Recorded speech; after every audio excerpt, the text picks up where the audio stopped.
Let's mic आज का अखबार। नमस्कार, लेट्स माइक में आपका स्वागत है। आज का अखबार के साथ मैं राखी जैन।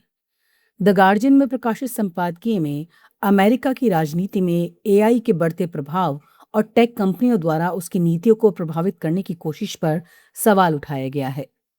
संपादकीय का शीर्षक है अमेरिकी राजनीति में एआई का पैसा, जरूरी लोकतांत्रिक बहस का ये सही रास्ता नहीं। लेख का मूल सवाल है कि एआई के भविष्य का फैसला लोकतांत्रिक बहस से होगा या सिलिकॉन वैली के अरबों डॉलर से। संपादकीय मार्क जुकरबर्ग के एआई पर लिखे लेख का हवाला देता है, जिसमें वो ज्यादा सरकारी नियमन से बचने की पैरवी करते हैं। गार्जियन का कहना है कि इसमें टेक कंपनियों का अपना आर्थिक हित भी जुड़ा है। चिंता तब बढ़ती है जब सिलिकॉन वैली से जुड़े अरबपति और कंपनियां ऐसे सुपर पैक्स को करोड़ों डॉलर दे रहे हैं जो एआई के कम नियमन के समर्थन उम्मीदवारों को आगे बढ़ा रहे हैं।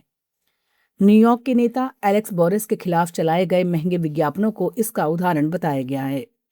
गार्जियन के मुताबिक समस्या सिर्फ राजनीतिक चंदे की नहीं, बल्कि लोकतांत्रिक बहस के प्रभावित होने की है। एआई रोजगार, बच्चों की सुरक्षा, निजता, पर्यावरण और साइबर सुरक्षा जैसे मुद्दों को प्रभावित करेगा। इसलिए इसके नियम उन कंपनियों के पैसे और दबाव से तय नहीं होने चाहिए जिनका इसमें सीधा आर्थिक हित है। संपादकीय जुकरबर्ग के तर्क में विरोधाभास भी दिखाता है। वो कहते हैं कि एआई का भविष्य कुछ विशेषज्ञों के हाथ में नहीं होना चाहिए, लेकिन गार्जियन पूछता है कि अगर अरबपति टेक कारोबारी अपने पैसे और राजनीतिक प्रभाव से नियमों की दिशा तय करें तो क्या वो खुद वही भूमिका नहीं निभा रहे। गार्जियन मूलतः चेतावनी दे रहा है कि एआई पर लोकतांत्रिक बहस शुरू होने से पहले ही अगर पैसा उसकी दिशा तय करने लगे तो लोकतंत्र कमजोर होगा। तकनीक का भविष्य केवल ये सवाल नहीं है कि एआई क्या कर सकता है, बल्कि ये भी है कि एआई को क्या करने नहीं दिया जाना चाहिए और इसकी सीमा कौन तय करेगा। संपादकीय का आग्रह है कि इसका फैसला सिलिकॉन वैली के अरबों डॉलर नहीं, बल्कि पारदर्शी और व्यापक लोकतांत्रिक बहस करे। अल जजीरा में प्रकाशित लेख में उत्तर कोरिया के ताजा मिसाइल परीक्षण के बहाने कोरियाई प्रायद्वीप में बढ़ते तनाव को समझाया गया है। लेख का शीर्षक है अमेरिका दक्षिण कोरिया के सैन्य अभ्यास से पहले उत्तर कोरिया ने मिसाइल क्यों दागी। लेख के मुताबिक मिसाइल परीक्षण का समय बेहद महत्वपूर्ण है, क्योंकि अमेरिका और दक्षिण कोरिया 17 से 27 अगस्त तक अपना वार्षिक सैन्य अभ्यास उल्ची फ्रीडम शील्ड करने जा रहे हैं। बुधवार सुबह उत्तर कोरिया ने वॉनसॉन इलाके से बैलिस्टिक मिसाइल दागी, जो करीब 700 किलोमीटर उड़कर कोरियाई प्रायद्वीप और जापान के बीच समुद्र में गिरी। ये 6 दिनों में उत्तर कोरिया का दूसरा मिसाइल परीक्षण है और इस साल अब तक उसका 11वां संदिग्ध बैलिस्टिक मिसाइल परीक्षण बताया गया है। प्योंगयांग ने इस परीक्षण की आधिकारिक वजह नहीं बताई है, लेकिन इसके समय को एक चेतावनी के तौर पर देखा जा रहा है। उत्तर कोरिया लंबे समय से अमेरिका दक्षिण कोरिया के संयुक्त सैन्य अभ्यासों को अपने खिलाफ हमले की रिहर्सल बताता रहा है। इसके उलट अमेरिका और दक्षिण कोरिया कहते हैं कि ये अभ्यास रक्षात्मक हैं और उत्तर कोरिया के परमाणु तथा मिसाइल खतरे से निपटने की तैयारी के लिए जरूरी हैं। लेख के मुताबिक इस बार तनाव का एक और पहलू रूस के साथ उत्तर कोरिया का बढ़ता सैन्य सहयोग है। अमेरिका और दक्षिण कोरिया का कहना है कि यूक्रेन युद्ध में उत्तर कोरियाई सैनिकों की भागीदारी से मिले युद्ध अनुभव का इस्तेमाल अब प्योंगयांग अपनी सैन्य क्षमता बढ़ाने में कर रहा है। आज का अखबार शैली में इस लेख का सीधा संदेश है। मिसाइल भले ही समुद्र में गिरी हो, लेकिन उसका संदेश अमेरिका और दक्षिण कोरिया के लिए है। उत्तर कोरिया दिखाना चाहता है कि वो उनकी सैन्य तैयारियों पर नजर रख रहा है और जरूरत पड़ने पर जवाब देने के लिए तैयार है।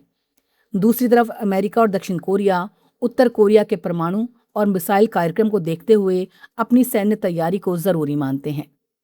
यानी एक पक्ष की सुरक्षा तैयारी दूसरे पक्ष को खतरे की तैयारी नजर आ रही है। यही स्थिति कोरियाई प्रायद्वीप में तनाव बढ़ा रही है और आने वाले सैन्य अभ्यासों के दौरान उत्तर कोरिया की ओर से सैन्य प्रतिक्रिया की आशंका बनी हुई है। डॉन में प्रकाशित संपादकीय न्यूट्रिशन इमरजेंसी यानी पोषण का आपातकाल पाकिस्तान में बच्चों में बढ़ते कुपोषण को केवल स्वास्थ्य का नहीं, बल्कि देश के भविष्य और अर्थव्यवस्था का बड़ा संकट मानता है। संपादकीय के मुताबिक 5 साल से कम उम्र के करीब 40% बच्चे बौनेपन का शिकार हैं।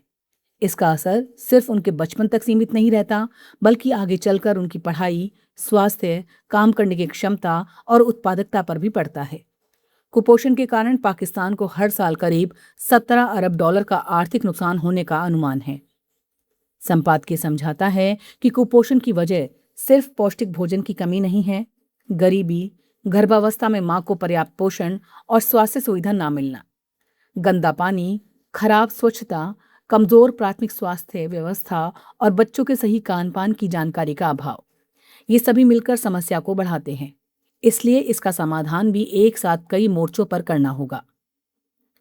डॉन का सवाल है कि पाकिस्तान में कुपोषण पर चर्चा और योजनाएं पहले भी होती रही हैं, लेकिन जमीन पर बदलाव बहुत धीमा है। अब जरूरत माताओं और बच्चों को बेहतर पोषण, साफ पानी, स्वास्थ्य सेवाएं, स्तनपान को बढ़ाना, माइक्रो न्यूट्रिशन और खाद्य पदार्थों के फोर्टिफिकेशन जैसी व्यवस्थाओं को लगातार लागू करने की है।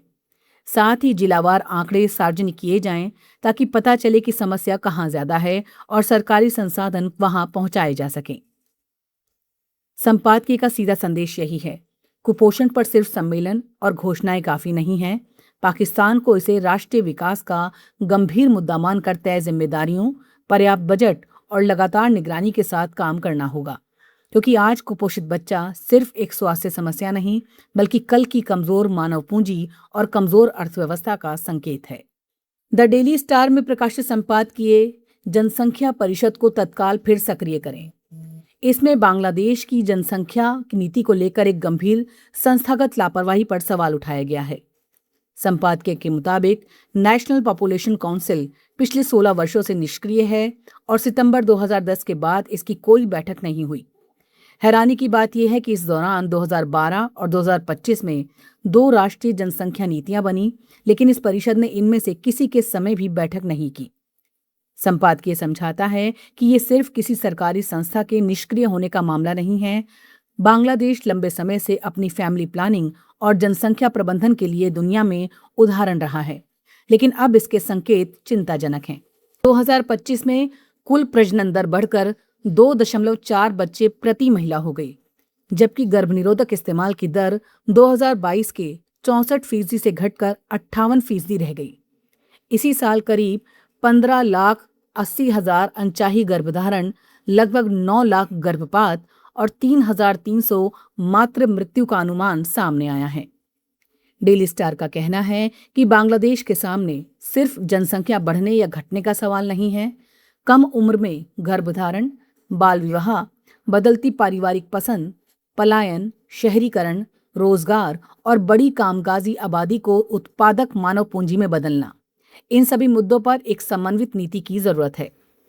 सक्रिय पॉपुलेशन काउंसिल इन बदलावों की निगरानी कर सकता था और समय रहते सरकार को जरूरी कदम उठाने की सलाह दे सकता था। संपादकीय का सीधा संदेश यही है, जनसंख्या नीति को मंत्रालयों की रोजमर्रा की फाइलों तक सीमित नहीं रखा जा सकता। बांग्लादेश सरकार को नेशनल पॉपुलेशन काउंसिल को तुरंत सक्रिय करना चाहिए, उसे पर्याप्त संसाधन देने चाहिए और नियमित बैठकें सुनिश्चित करनी चाहिए। परिवार नियोजन, प्रजनन स्वास्थ्य, शिक्षा, रोजगार और डेमोग्राफिक डिविडेंड जैसे मुद्दों पर परिषद की सिफारिशें सीधे राष्ट्रीय नीति और योजना का हिस्सा बने। इतनी महत्वपूर्ण संस्था को 16 साल तक निष्क्रिय रखना अब और नहीं चल सकता। आज का अखबार में फिलहाल इतना ही। जुड़े रहिए लेट्स माइक के साथ। नमस्कार। आप सुन रहे थे let's mike more than radio. Follow कीजिए हमें हमारे सोशल मीडिया प्लेटफॉर्म्स पर। It's time for news. It's time for More Than Radio. Presenting the first radio news app, Let's Mic. Let's Mic, a news-based app on your phone where you get to watch and listen news, talk shows, interviews, radio show podcasts. On Let's Mic, you get all relevant information of TV, print, radio, podcast, and digital. Let's Mic talks about every segment of life.